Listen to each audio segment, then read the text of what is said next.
Olá, viva você, a quem sou grato por estar comigo nesta jornada pelo mundo do conhecimento e da comunicação.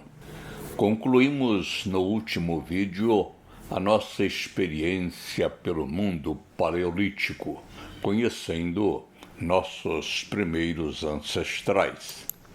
Quantas informações interessantes vimos na primeira parte de nossa viagem, não? Que revelador saber que o homem, durante muito tempo, apenas se comunicava com os iguais através da linguagem corporal e de grunhidos. Quantas descobertas fizemos sobre o nosso cérebro e como ele funciona desde 50 mil anos antes de Cristo. Sobre a nossa alimentação, já imaginou se até hoje comêssemos alimentos crus? Mas olha, tem muita gente fazendo isso por aí. E agora, prepare-se para novas emoções, porque no Neolítico aconteceram coisas ainda mais impactantes e mais influenciadoras para o nosso dia a dia moderno. Veremos agora por que fatos do Neolítico ainda influenciam nossa comunicação nos tempos modernos e às vezes até mesmo negativamente. É hora, pois, de avançarmos um pouco mais para acompanharmos a evolução dos hominíneos durante o Neolítico. É no Neolítico que se dá o surgimento da agricultura, compondo a segunda fase da evolução da sociedade humana e também a descoberta da escrita. A palavra Neolítico significa pedra nova. Nova de neo e pedra de lítico, dando assim nome ao período. Idade da nova pedra, idade da pedra polida. Na linha do tempo, o Neolítico começa em 12.000 e vai até 4.000 anos antes de Cristo, quando então começa a Idade Antiga, primeira parte da divisão da história. O quadro que agora aparece em seu monitor ajuda você a identificar os fatos importantes de cada período da pré-história e também das 4 eras que compõem a divisão da história, ou seja, Idade Antiga, Idade Média, Idade Moderna e Idade Contemporânea. Observe que demos um destaque especial para os fatos relacionados com a comunicação entre os humanos.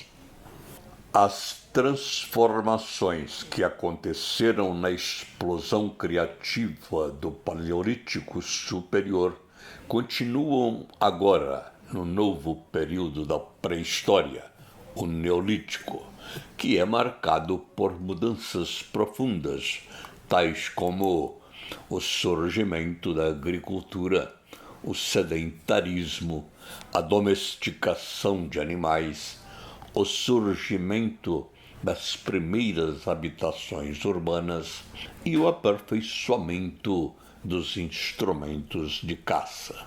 Estima-se, como já foi dito, que o Neolítico tenha seu marco inicial entre 12.000 e 4.000 anos antes de Cristo, a partir da descoberta do método de cultivar a terra.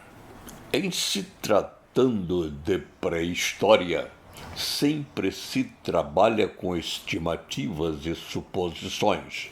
Por isso, supõe-se que a descoberta do método de cultivar a terra tenha sido feita pelas mulheres, ao observar que as sementes dos frutos consumidos, depois de lançados à terra, iniciavam um processo de germinação. Descobre-se, assim, que enterrar sementes era um meio mais seguro para obter o sustento. E as mudanças, as transformações não param por aí. Com a agricultura, inicia-se o processo de sedentarização dos humanos e a domesticação de animais. O primeiro animal a ser domesticado foi o cão, por volta de 15.000 anos antes de Cristo.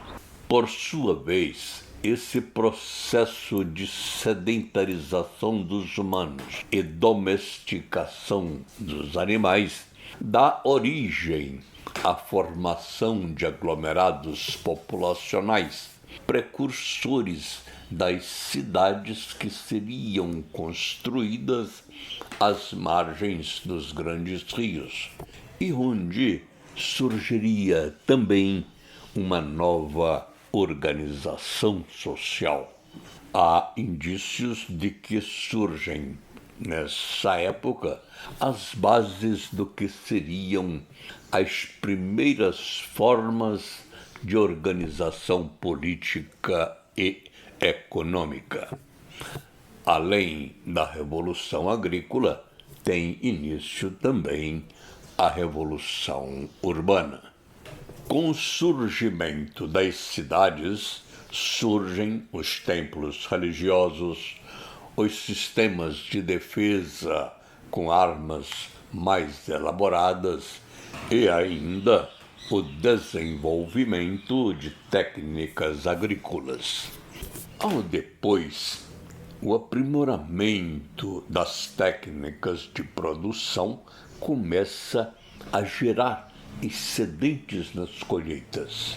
E isso, obviamente, leva ao surgimento do comércio e à formação de uma elite com diferenciações sociais, onde se incluía os mercadores, sacerdotes e burocratas. E para você, o que surge agora? Um novo eureka, um desafio para você descobrir o seu poder de síntese. No Neolítico, surge da imaginação humana o projeto de construir uma rede social de cooperação em massa entre os humanos, a fim de dar sustentabilidade à ordem social que emergia. Você é capaz de resumir todo esse conceito em uma palavra?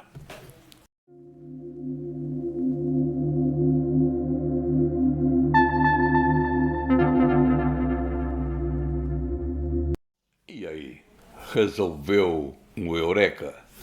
Resumir o conceito dado em uma palavra revela o seu poder de síntese. Esse poder de síntese é hoje um recurso extremamente valioso na comunicação verbal, como veremos em outra parte de nosso curso. Agora, voltemos a falar do conceito dado. A busca pela terra faz com que apareça o Instituto da Propriedade Privada, a posse da terra. As más línguas dizem que, neste momento, inicia-se o que nós conhecemos como latifúndio. Com tantas transformações, uma outra necessidade surge da imaginação humana. O projeto de construir uma rede social de cooperação em massa entre os humanos, a fim de dar sustentabilidade à ordem social que emergia. E esta rede de cooperação em massa só seria possível, segundo seus idealizadores, através de regras de comportamento e de um poder impositivo capaz de dar-lhes cumprimento, ainda que utilizando-se da força. Era o surgimento do Estado, que iria se consolidar na região do Crescente Fértil. E aqui está a solução do Eureka. A palavra que resume todo o conceito dado é exatamente Estado. O Crescente Fértil foi uma importante região, especialmente para o início da sedentarização de diversos povos. É nessa região que tem início a Revolução Agrícola. Tem este nome porque, localizada entre os rios Tigre, Eufrates, Jordão e Nilo, revela um formato que se assemelha ao de uma lua crescente. Com o desenvolvimento do Estado e o aparecimento da escrita, o período neolítico finaliza o recorte de tempo da pré-história e cede espaço para o início do período compreendido como Idade Antiga. Mas olha aí um novo eureka para você. O que você diria se alguém lhe perguntasse? Na fase da agricultura, há alguma mudança em relação ao modo como os humanos se comunicavam? Ou continuou tudo do mesmo jeito?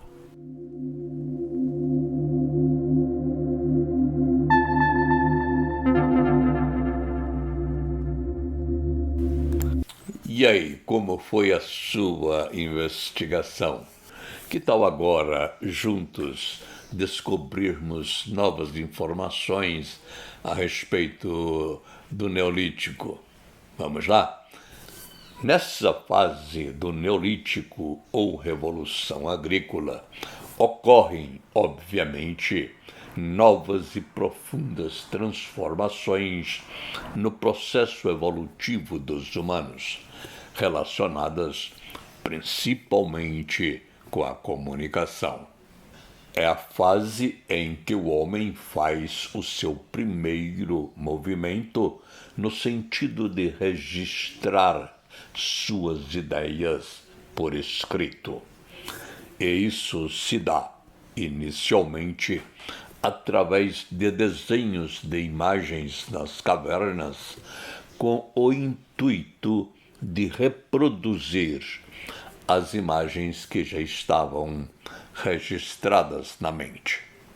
As investigações históricas revelam a existência de gravuras e pinturas feitas pelo homem em cavernas por volta de 15.000 anos antes de Cristo, representando os próprios seres humanos, os animais e cenas do cotidiano.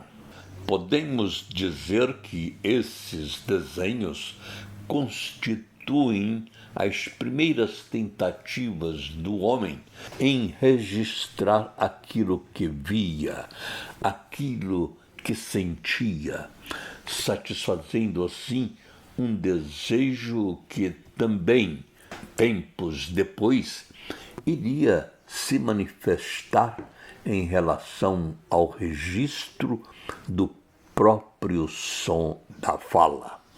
Mas de onde vinha essa necessidade de registrar o que se via e o que era sentido?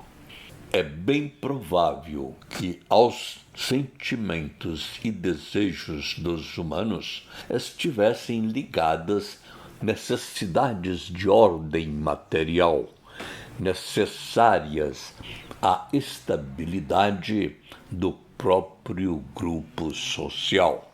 Segundo Harari, as grandes sociedades das demais espécies de animais são estáveis, e isso porque a maior parte das informações de que necessitam para sobreviver estão codificadas no genoma.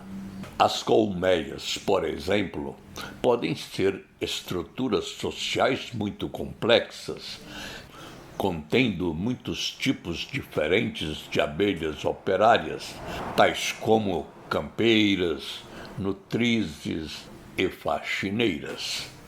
Mas, até agora, como diz Harari, os pesquisadores não conseguiram identificar abelhas advogadas. As abelhas não precisam de advogados, porque não existe o risco de que elas se esqueçam ou tentem violar a constituição da colmeia. As rainhas não roubam das abelhas faxineiras o seu alimento, e as abelhas faxineiras nunca entram em greve exigindo melhores salários. Diferentemente dos humanos, que fazem coisas desse tipo o tempo todo. E assim é porque a ordem social dos humanos não está gravada no DNA. Eis que a ordem social dos humanos é imaginada desde o momento em que se viram dotados de uma exclusiva capacidade cognitiva, imaginativa e criativa. Isso se deu com aquele pacote criativo que o homem adquiriu há 50 mil anos antes de Cristo. Isso não significa, porém, que o cérebro humano seja um bom HD, um excelente dispositivo de armazenamento para um banco de dados na proporção de que necessitavam os humanos que se encontravam empenhados em uma organização social que surgia como Estado, ou melhor dizendo, que surgia como impérios. Esse banco de dados, como diz Harari, não poderia estar na memória de cada indivíduo. Tampouco poderiam as informações ser diretamente transmitidas aos descendentes através do DNA. Daí a necessidade de se registrar de alguma forma os primeiros acordos, as primeiras negociações, as primeiras tratativas, de um modo tal que os grupos sociais ou os indivíduos isoladamente pudessem ter segurança e sustentabilidade em suas transações. Negociações, acordos e convenções que, com o decorrer do tempo, passariam a ser conhecidas e nominadas por nós com o que hoje chamamos de costumes, contratos, leis e constituições. Não fosse assim, a incipiente organização social que estava sendo construída logo entraria em colapso, e os novos impérios que surgiam também não se sustentariam por não terem como registrar e manter a enorme quantidade de informações que surgiam.